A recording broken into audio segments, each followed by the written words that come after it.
새벽 5시에 집사. 새벽 5시. 알람이 울리기 전에 이정화는 이미 눈을 뜬다. 66세의 몸은 30년간 병원 조리사로 일한 습관을 기억하고 있었다. 무릎을 살살 주무르며 침대에서 일어나 슬리퍼를 신는다. 아직 어둠이 가시지 않은 부엌에서 정화는 손녀 민주와 손자 태율의 도시락을 준비한다. 할머니가 만든 계란말이가 제일 맛있어요. 어제 민주가 한 말을 떠올리며 계란을 젓는다. 거실, 소파에서 자고 있는 며느리 송다혜가 눈을 뜬다. 다혜는 고등학교 영어교사로 매사에 체계적이고 자신의 생활 리듬에 엄격했다. 어머님, 김치 냄새 때문에 애들 교복에 냄새 뵐까봐 걱정이에요. 뚜껑 꼭 닫아주세요. 정화는 고개를 끄덕이며 김치통 뚜껑을 다시 한번 확인한다. 부엌 곳곳에 붙어있는 노란색 포스트잇이 눈에 띈다. 이 구역은 다혜 전용 사용 전문에 간장 새 것으로 교체 부탁드립니다. 설거지는 조용히 해주세요. 새벽 시간주에 세탁실에도 포스트잇이 붙어있다. 세제는 아이들 전용만 사용. 건조기 사용법 숙지 후 이용. 거실 벽에도 작은 메모가 붙어있다. TV 볼륨 15이하 유지. 리모컨 제자리 배치. 정화는 웃음이 나왔지만 동시에 뭔가 답답함을 느꼈다. 30년 전 이 집을 장만할 때만 해도 자신이 주인이었는데 언제부턴가 주인이 아닌 사람이 된 것 같았다. 아들 주한이 졸린 눈을 비비며 부엌으로 나온다. 엄마, 오늘 일찍 나가야 해서 아침 간단하게 드세요. 알았다. 토스트 만들어 줄까? 아니에요. 학교 가서 먹을게요. 주한은 서둘러 옷을 입고 현관으로 향한다. 정화는 혼자 아침을 먹으며 창밖을 바라본다. 아직 어둠이 짙은 새벽거리에서 출근하는 사람들이 하나둘 보인다. 예전엔 나도 저렇게 바빴는데 이제는 무엇을 위해 이렇게 일찍 일어나는 걸까? 다혜가 세면을 마치고 나와 정화에게 말한다. 어머님, 오늘 아이들 학원 픽업은 제가 할게요.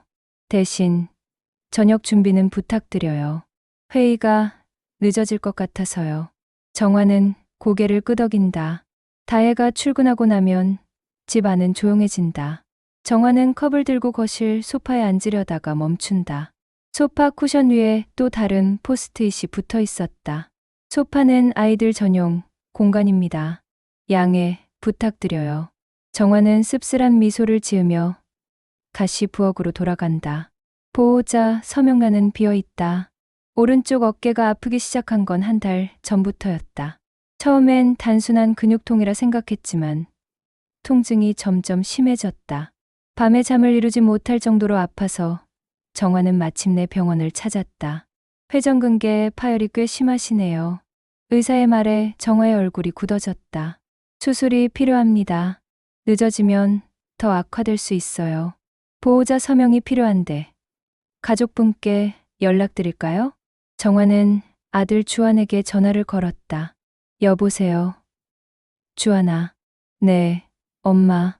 무슨 일이세요? 병원에서 어깨 수술하라고 하는데 보호자 서명이 필요하대. 오늘요? 좀 곤란한데. 오늘 수업 준비가 있어서 병원까지는 어렵겠어요. 내일은 어때? 내일도 학회 발표가 있어서. 정화는 며느리 다혜에게도 연락했다. 어머님, 수술이요? 심각한 건 아니죠? 밀키트 돌리시면 집안일은 문제 없으니까 큰 걱정은 안 하셔도 될 것 같은데요. 저도 이번 주는 기말고사 기간이라 정말 바빠서요. 결국 정화는 혼자 수술 동의서에 서명했다.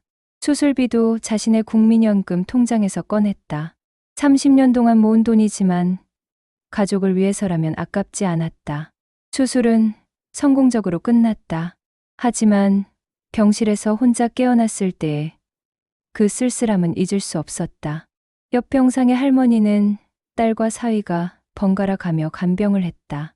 어머니, 불편한 거 없으세요? 물 좀 드실래요? 손녀까지 와서 할머니의 손을 잡고 있었다. 정화는 그 모습을 바라보며 자문했다. 나는 왜 이리 혼자일까? 수술 후 이틀째 되는 날, 주한이 잠깐 문병을 왔다. 엄마, 어떠세요? 많이 아프세요? 괜찮다. 걱정하지 마라. 죄송해요. 정말 바빠서. 퇴원하시면 집에서 편히 쉬세요. 주한은 30분도 안 되어 급하게 떠났다. 정화는 창밖을 바라보며 생각했다. 나는 이 가족에게 무엇인가? 돌봄을 받는 어머니인가? 아니면 돌봄을 제공하는 가사도우미인가? 퇴원 날도 정화는 혼자 택시를 타고 집으로 돌아왔다. 라벨보다 더 서러운 말. 퇴원 후 첫날, 정화는 거실 소파에서 쉬려고 했다. 팔걸이에 기대어 앉으려는 순간 다혜가 나타났다. 어머님, 소파는 아이들이 숙제하는 공간이에요. 수술 후 회복 중이신 건 알지만 애들 공부 환경이 중요해서요. 정화는 말없이 일어나 자신의 방으로 향했다. 방에서 나와 부엌으로 가려는데 다혜가 또 말했다. 어머님, 이번 주는 제가 회식이 많아서 손님상 차리기 어려우실 것 같은데요. 대신 아이들 학원 시간표 확인해 주세요. 탁자 위에 놓인 시간표를 보며 정화는 한숨을 내쉬었다. 민주, 월, 수. 금 영어학원 6시. 화, 목 피아노 5시. 태율 매일 수학학원 7시. 토요일 태권도 2시. 냉장고 앞에 서서 정화는 붙어있는 라벨들을 다시 읽었다. 다혜 김치, 전용 손대지 마세요. 냉동실 아래 칸 사용 금지. 설거지 시간 오후 10시 이전. 간식, 보관함 아이들 전용. 이 집은 분명 자신의 이름으로 된 집이다. 하지만 자신이 쓸 수 있는 공간은 점점 줄어들고 있었다. 정화는 소리내어 웃었다. 그런데 웃음과 함께 눈물이 흘렀다. 내가 이 집에서 가족이 아니라 기능이었구나. 아이들을 돌보는 기능, 집안일을 하는 기능, 경제적 도움을 주는 기능. 정화라는 사람은 없었다. 그날 밤 정화는 오랜만에 일기를 썼다. 오늘 깨달은 건 나는 이 집에서 사람이 아니라 역할이었다. 할머니 역할, 집사 역할, 지갑 역할. 이정화라는 한 사람의 인생은 어디에 있을까? 계단 아래의 결심. 정화가 가족 여행에서 제외된 건 그 주 금요일이었다. 다혜가 저녁 식사 후 조심스럽게 말을 꺼냈다. 어머님, 다음 주 제주도 여행 말인데요. 어깨도 아직 회복 중이시잖아요. 장거리 이동은 무리일 것 같아서 이번엔 어머님은 집에서 푹 쉬세요. 주한도 거들었다. 엄마, 병원에서도 무리하지 말라고 했잖아요. 집 비우는 동안 청소업체도 부를 거니까 편하게 쉬세요. 정화는 고개를 끄덕였지만 속으로는 다른 생각을 했다. 어깨가 아픈 건 핑계고 사실은 자신이 없는 게 편하다는 뜻이겠지. 그날 밤 정화는 현관문을 바라봤다. 최근에 스마트락으로 교체했는데 비밀번호를 아는 건 주한과 다혜뿐이었다. 이상하다. 이 집 주인은 나인데 나만 비밀번호를 모르네. 그 순간 무언가 확실해졌다. 나는 이 집의 주인이 아니다. 아니, 주인 취급을 받지 못하고 있다. 다음 날 가족들이 여행을 떠나고 정화는 혼자 집에 남았다. 조용한 집 안에서 정화는 처음으로 자신을 돌아봤다. 66세. 남은 인생이 얼마나 될까? 이대로 누군가의 그림자로 살다 갈 수는 없다. 정화는 서랍에서 등기부등본을 꺼냈다. 이정화, 분명히 자신의 이름이 적혀 있다. 이 집의 반은 자신의 몫이다. 월요일 오전, 정화는 부동산에 전화를 걸었다. 집주분 내각 상담 받을 수 있나요? 네. 언제 오실 수 있으세요? 지금 당장 갈게요. 정화는 30년 만에 자신만을 위한 결정을 내렸다. 나무 향 가득한 계획. 아래층에 사는 임차인 박노식 씨는 건축학과 교수를 은퇴한 70대 남성이었다. 가끔 계단에서 마주치면 인사를 나누곤 했는데 이상하게 그 사람과 이야기할 때만큼은 마음이 편했다. 요즘 고민이 많아 보이시네요. 어느 날 계단에서 마주친 박노식이 말했다. 집이 좁아서 그런가 봐요. 정화가 대답하자 박노식이 웃었다. 집이 좁은 게 아니라 마음이 좁아진 거 아닐까요? 사람이 사는 건 공간의 크기가 아니라 그 안에 감정이 들어있어야 해요. 그 말이 정화의 가슴에 와 닿았다. 맞다. 이 집엔 내 감정이 들어갈 곳이 없다. 다음 날 정화는 부동산에서 상담을 받았다. 2층 분리형과 반지하 세대 매각하시면 꽤 목돈이 나올 거예요. 인천이나 경기 외곽으로 가시면 작지만 온전히 본인 집을 마련할 수 있을 것 같은데요. 정화는 마음을 정했다. 인터넷으로 강화도 일대 전세집을 알아봤다. 바다가 보이는 조용한 어촌 마을에 18평 남짓한 집이 있었다. 작지만 내 취향으로 채울 수 있는 곳. 누가 뭐라 하지 않는 집. 정화는 혼잣말을 하며 웃었다. 집을 보러 가는 날 정화는 처음으로 가슴이 두근거렸다. 30년 만에 느끼는 설렘이었다. 작은 현관, 아담한 거실, 바다가 보이는 작은 창문. 여기서 나만의 시간을 보내는 거야. 정화는 그 자리에서 전세 계약서에 사인했다. 박노식에게 이사 계획을 말하자 그는 진심으로 축하해 주었다. 늦지 않았어요. 인생의 주인공은 언제든 바뀔 수 있으니까요. 다시 쓰는 시간표. 이사 준비는 생각보다 간단했다. 30년간 모은 물건들 중 정말 필요한 것만 챙겼다. 가족들이 여행에서 돌아왔을 때 정화는 이미 이사 계획을 확정한 후였다. 엄마, 갑자기 왜 이러세요? 주아는 당황했다. 우리가 뭘 잘못했나요? 다혜도 놀란 표정이었다. 잘못한 게 아니라 이제 각자 살 때가 된 것 같아서. 너희도 편할 거고 나도 편할 거야. 정화는 담담하게 말했다. 하지만 엄마 혼자 어떡해. 걱정하지 마. 나도 한때는 혼자 살았던 사람이야. 이사 당일 박노식이 작은 화분을 선물했다. 새 집에서 키워보세요. 돌봄받는 걸 좋아하는 식물이에요. 강화도에 도착한 정화는 작은 집 안을 천천히 둘러봤다. 냉장고에 포스트잇도 없고 소파에 금지 표시도 없다. 모든 게 자유로웠다. 첫날 밤 정화는 자신만의 시간표를 만들었다.